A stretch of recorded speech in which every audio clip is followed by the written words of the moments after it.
ಕಳೆದ ವಾರ ಸುರೇಶ್ ಅಣ್ಣನವರ ನಾಟಿ ಗದ್ದೆಗೆ ಹೋಗಿ ಅವರ ಸಂದರ್ಶನವನ್ನು ಪಡೆದು ಕೃಷಿಕರ ಜೀವನವನ್ನು ತಮ್ಮ ಮುಂದೆ ಇಡುವ ಪ್ರಾಮಾಣಿಕ ಒಂದು ಪ್ರಯತ್ನ ಮಾಡಿದ್ದೇನೆ. ನಾನು ಹೋಗುವ ಮೊದಲು ಅರ್ಧ ಕೆಲಸ ನಾಟಿ ಗದ್ದೆದು ಮುಗ್ದಾಗಿತ್ತು. ಆದರೂ ಸಹ ಸುರೇಶ್ ಅಣ್ಣನವರು ನನಗೆ ಸಹಕರಿಸಿ ವಿಡಿಯೋ ಚಿತ್ರೀಕರಣ ಮಾಡಲು ಅನುಮತಿ ಕೊಟ್ಟರು. ಅವರಿಗೆ ನಾನು ಈ ಸಮಯದಲ್ಲಿ ಕೃತಜ್ಞತೆಯನ್ನು ಸಲ್ಲಿಸ್ತಾ ಇದ್ದೇನೆ. ನಾನು ನೋಡಿದ ನಾಟಿ ಗದ್ದೆಯ ವಿವರ ನಿಮಗೆ ತಿಳಿಸಲು ಇಷ್ಟಪಡ್ತಾ ಇದ್ದೇನೆ.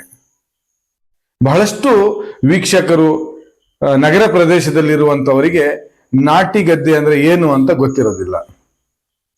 ಪ್ರಿಯ ವೀಕ್ಷಕರೇ, ಭತ್ತವನ್ನು ಒಂದೆರಡು ದಿನಗಳ ಕಾಲ ನೆನೆ ಹಾಕಕ್ಕೆ ಒಂದು ಪಟ್ಟೆ ಮಾಡ್ತಾರೆ. ಆ ಪಟ್ಟೆ ಮೇಲೆ ಅಗೆ ಹಾಕಿ 21 ದಿನ ಮುಗಿದ್ರ ಮೇಲೆ ಅದನ್ನು ಅವತ್ತೇ ಕಿತ್ತು ಅವತ್ತೇ ನೆಡ್ತಾರೆ ಅನ್ನುವುದು ನಾಟಿ ಗದ್ದೆಯ ವಿಶೇಷ.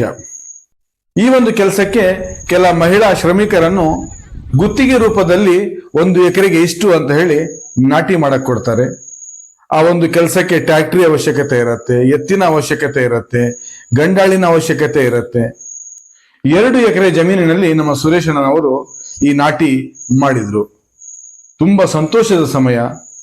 ಬಹಳಷ್ಟು ಮಹಿಳಾ ಶ್ರಮಿಕರು ತುಂಬ ಮನಸ್ಸಿನಿಂದ ನಟ್ಟಿ ಮಾಡಿದ್ದು ವಿಶೇಷ ಅನಿಸ್ತು. ಕೆಲಸಕ್ಕೆ ಹೋದಾಗ ನಾವು ಬಹಳ ಕಡೆ ನೋಡಿದೀವಿ, ಕೆಲಸ ಅಂದ್ರೆ ಕೆಲಸದ ರೀತಿಯಲ್ಲಿ ಮಾಡ್ತಾರೆ, ಆದ್ರೆ ಅವರ ಸ್ವಂತ ಜಮೀನಿನಲ್ಲಿ ನಾಟಿ ಮಾಡ್ತಿದ್ದಾರೆ ಎನ್ನುವಂತ ಹುಮ್ಮಸ್ಸು ಆ ಹೆಣ್ಮಕ್ಕಳಲ್ಲಿ ಇದ್ದಿದ್ದು ವಿಶೇಷ. ನಾನು ವಿಡಿಯೋ ಮಾಡಕ್ ಹೋದಾಗ ಅವರು ಯಾಕೆ ವಿಡಿಯೋ ಮಾಡ್ತಿದ್ದೀರಿ, ಏನಿದು, ಏನ್ ಸಂದರ್ಶನದ ವಿಶೇಷ ಅಂತ ಹೇಳಿ ನನ್ನ ಹತ್ರ ಕೇಳ್ತಾ ಇದ್ರು. ನಾನು ಅವರಿಗೆ ಹೇಳಿದೆ, ಪೇಟೆ ಭಾಗದಲ್ಲಿ, ನಗರ ಭಾಗದಲ್ಲಿ ಬಹಳಷ್ಟು ಜನರಿಗೆ ನಾಟಿಯ ಬಗ್ಗೆ ಗೊತ್ತಿರೋದಿಲ್ಲ, ಮತ್ತೆ ಕೆಲವಷ್ಟು ಜನ ನೋಡಿರ್ತಾರೆ ಆದ್ರೆ ಮರ್ತು ಹೋಗಿರ್ತಾರೆ. ಒಂದು ನೆನಪು ಮಾಡುವ ಒಂದು ಉದ್ದೇಶ.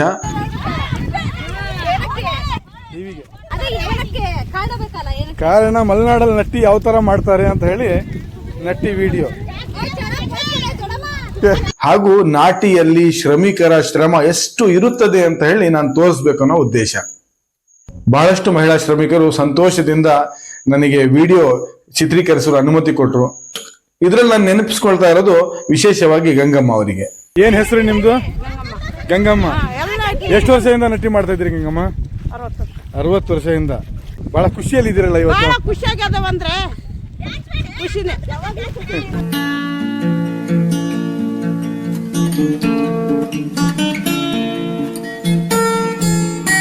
ಈ ಇಳಿ ವಯಸ್ಸಿನಲ್ಲೂ ಕೆಲಸದಲ್ಲಿ ಅಷ್ಟೇ ಶ್ರದ್ಧೆ ಆಸಕ್ತಿ ತೋರಿಸಿದ್ರು.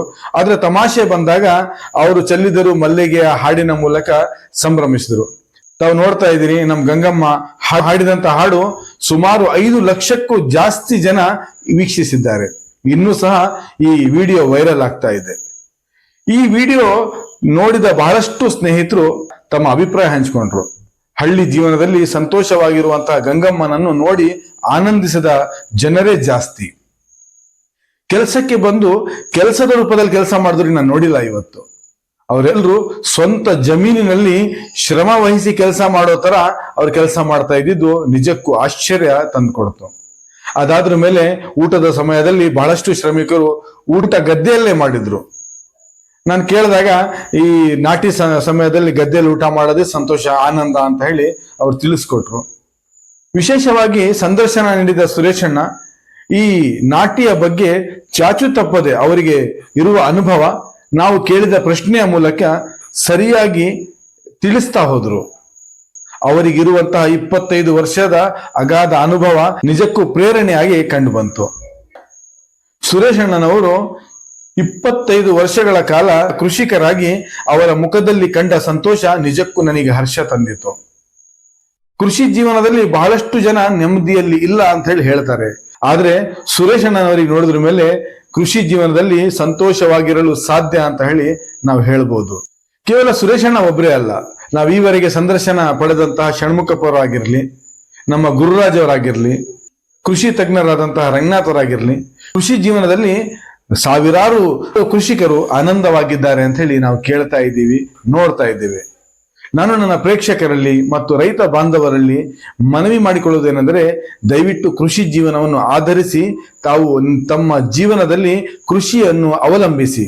ನಿಜಕ್ಕೂ ಮಾರ್ಗದರ್ಶನದಿಂದ ಕೃಷಿ ಮಾಡಿದರೆ ಲಾಭದಾಯಕ ಕೃಷಿಕರಾಗುವುದರಲ್ಲಿ ಎರಡು ಮಾತಿಲ್ಲ. ನಾನು ಈ ಸಮಯದಲ್ಲಿ ಎಲ್ಲಾ ಕೃಷಿಕರು ಉತ್ತಮ ಪ್ರಗತಿಪರ ಕೃಷಿಕರಾಗಲಿ ಎಂದು ಆಶಿಸುತ್ತೇನೆ. ಈ ಒಂದು ಕಾರ್ಯಕ್ರಮ ನಿಜಕ್ಕೂ ಹರ್ಷ ತಂದಿದೆ. ಮುಂದಿನ ದಿನಗಳಲ್ಲಿ ಮತ್ತೊಂದು ನಾಟಿ ಕಾರ್ಯಕ್ರಮಕ್ಕೆ ಹೋಗುವ ವಿಶ್ವಾಸ ಇಟ್ಟುಕೊಂಡಿದ್ದೇನೆ. ನಮ್ಮ ವೀಕ್ಷಕರು ಸಹ ಈ ಒಂದು ನಾಟಿ ಕಾರ್ಯಕ್ರಮಕ್ಕೆ ಅತ್ಯಂತ ಹರ್ಷದಿಂದ ನಮಗೆ ಸ್ವಾಗತಿಸಿದ್ದಾರೆ. ನಮಗೆ ಈ ಒಂದು ನಾಟಿ ಕಾರ್ಯಕ್ರಮ ನೋಡಿ ಸಂತೋಷಗೊಂಡಿದ್ದಾರೆ. ಅವರೆಲ್ಲರಿಗೂ ಈ ಸಮಯದಲ್ಲಿ ನಾನು ಧನ್ಯವಾದಗಳನ್ನು ಸಲ್ಲಿಸ್ತಾ ಇದ್ದೇನೆ. ನಮ್ಮ ಈ ವಿಡಿಯೋ ಇಷ್ಟವಾದಲ್ಲಿ ಲೈಕ್ ಮಾಡಿ, ಶೇರ್ ಮಾಡಿ ಹಾಗೂ ನಿಮ್ಮ ಸ್ನೇಹಿತರೊಂದಿಗೆ ಹಂಚಿಕೊಳ್ಳಿ. ಜೈ ಹಿಂದ್, ಜೈ ಕರ್ನಾಟಕ.